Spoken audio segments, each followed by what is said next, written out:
అందరికీ నమస్కారం అండి ఫ్రెండ్స్. మనకి ఇప్పుడిప్పుడే మరొక బ్రేకింగ్ న్యూస్ అప్డేట్ అయితే రావడం జరిగిందండి. అదేమిటంటే తిరుమల లడ్డు ప్రసాదంపై సుప్రీంకోర్టు తీర్పు అంటూ ఇప్పుడిప్పుడే మనకు ఒక బ్రేకింగ్ న్యూస్ అప్డేట్ అయితే రావడం జరిగిందండి. అయితే ఇందుకు సంబంధించిన పూర్తి వివరాలు అయితే మన వీడియోలో తెలుసుకుందామండి. వీడియో మాత్రం ఎక్కడా స్కిప్ చేయకుండా చూడండి ఫ్రెండ్స్, అప్పుడే మనకి పూర్తి సమాచారం అయితే తెలుస్తుంది. ఇక ముఖ్యంగా వీడియో నచ్చినట్లయితే లైక్ చేయండి ఫ్రెండ్స్. లేట్ చేయకుండా వివరాల్లోకి వెళ్ళిపోదాము. ఇక కనీసం దేవుడునైనా రాజకీయాలకు దూరంగా ఉంచాలి, తిరుమల కల్తీ నెయ్యిపై సుప్రీంకోర్టు ఘాటు వ్యాఖ్యలు. ఇక తిరుమల లడ్డూ ప్రసాదంపై బహిరంగ ప్రకటనలపై సుప్రీంకోర్టు అసంతృప్తి వ్యక్తం చేసింది. కనీసం దేవుళ్ళనైనా రాజకీయాలకు దూరంగా ఉంచుతారని భావిస్తున్నామని వ్యాఖ్యానించింది. సున్నిత అంశాలపై బహిరంగ ప్రకటనలు చేసే ముందు రాజ్యాంగబద్ధ పదవిలో ఉన్నవారు కొంత సంయమనం పాటించాలని హితవు పలికింది.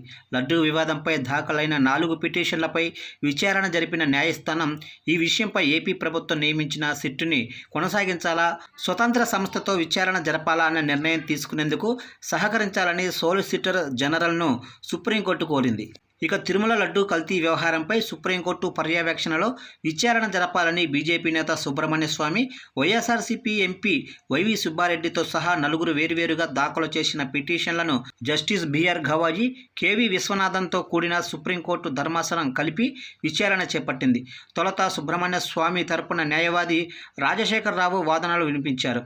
ప్రసాదంలోనే పదార్థాలు కలుషితమయ్యాయని, సీఎం చేసిన ప్రకటన వివాదాస్పదమైందని అన్నారు. ఈ వ్యవహారంపై సుప్రీంకోర్టు పర్యవేక్షణలో విచారణ జరపాలని కోరారు. దీనిపై టీటీడీ రాష్ట్ర ప్రభుత్వ తరపున సీనియర్ న్యాయవాది సిద్ధార్థ లోత్రా సమాధానం ఇచ్చారు. గత 50 ఏళ్లుగా కర్ణాటక ప్రభుత్వం సంస్థ నందిని నెయ్యి సరఫరా చేస్తుంటే గత ప్రభుత్వం రాగానే దాన్ని రద్దు చేశారని లోత్రా తెలిపారు. గత ఏడాది డిసెంబర్లో నెయ్యి కొనుగోలు కోసం టెండర్ ప్రక్రియ నిర్వహించారని, దాని ప్రకారమే ఈ ఏడాది జూన్, జూలై నెలలో నెయ్యి సరఫరా అయిందని వివరించారు. ఇక ఈ ఏడాది జూన్ మొదటి వారం నుంచి జూలై 4 వరకు వచ్చిన ట్యాంకర్లలోనే నెయ్యిని వినియోగించారని, జూలై 6 నుంచి వచ్చిన ట్యాంకర్లను మాత్రమే తనిఖీలు జరిపి అనుమానం రావడంతో ఎన్డీడీబీ సహకారం తీసుకున్నట్లు చెప్పారు. జూలై 4కి ముందు తయారైన లడ్డూ ప్రసాదంపై భక్తుల నుంచి అనేక ఫిర్యాదులు రావడంతోనే తనిఖీలు చేపట్టామన్నారు. ఇక జూన్ మొదటి వారం నుంచి సరఫరా చేస్తున్న గుత్తేదారే జూలైలో కూడా సరఫరా చేశారని, అందువల్లే తనిఖీలు చేసి అన్ని సంస్థలకు షోకాజు నోటీసు ఇచ్చినట్లు తెలిపారు. ఇక ఈ క్రమంలో లోత్రాకు ధర్మాసనం పలు ప్రశ్నలు సంధించింది. జూలైలో నివేదిక వస్తే సెప్టెంబర్లో ముఖ్యమంత్రి ఎలా ప్రకటన చేస్తారని జస్టిస్ కేవీ విశ్వనాథన్ ప్రశ్నించారు. ఆధారరహితంగా సీఎం ఎలా బహిరంగ ప్రకటన చేశారని ప్రశ్నించింది. కోట్లాది భక్తుల మనోభావాలతో కూడిన వ్యవహారంపై రెండో అభిప్రాయం తీసుకోకుండా సీఎం మీడియాతో మాట్లాడారని ధర్మాసనం ఆక్షేపించింది. కల్తీ నెయ్యి వాడినట్లు చెబుతున్నారని, ఆ నెయ్యితో తయారు చేసిన లడ్డూలను కూడా ల్యాబులో పరీక్షించారా అని ప్రశ్నించింది. ఇక గుజరాత్లోని ఎన్డీడీపీ తర్వాత మరేదైనా ల్యాబుతో తనిఖీ చేయించారా అని జస్టిస్ కె విశ్వనాథన్ అడిగారు. ఒకే సంస్థ నివేదికపైనే ఎలా ఆధారపడతారని, ఇంకొన్ని ల్యాబుల అభిప్రాయం ఎందుకు తీసుకోలేదని ప్రశ్నించారు. అలా ఎందుకు చేయాల్సి వచ్చిందో వివరించిన లోత్రా ప్రస్తుతం జరుగుతున్న సిట్టు దర్యాప్తులో అనేక విషయాలు వెలుగులోకి వస్తాయని చెప్పారు. టీటీడీ ప్రభుత్వ వివరణను నమోదు చేసిన ధర్మాసనం ఈ వ్యవహారంపై మధ్యంతర ఉత్తర్వులు ఇచ్చింది.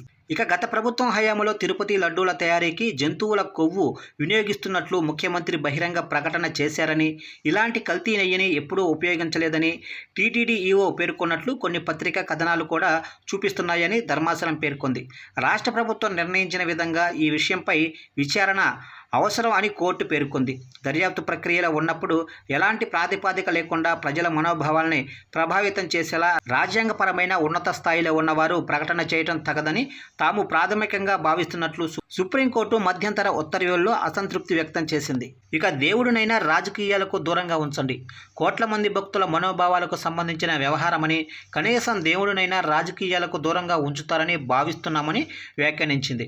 రాష్ట్ర ముఖ్యమంత్రి ప్రకటన చేయటం, ఆ తర్వాత ఎఫ్ఐఆర్ నమోదవటం, సిట్టు ఏర్పాటు చేయటం వంటి పరిమాణాల నేపథ్యంలో ప్రస్తుతం ఏర్పాటు చేసిన సిట్టు సరిపోతుందా, లేక కేంద్రం నుంచి ఎవరైనా నియమించాలనే విషయంపై కేంద్ర సొలిసిటర్ జనరల్ తుషార్ మెహతా అభిప్రాయాన్ని ధర్మాసనం కోరింది.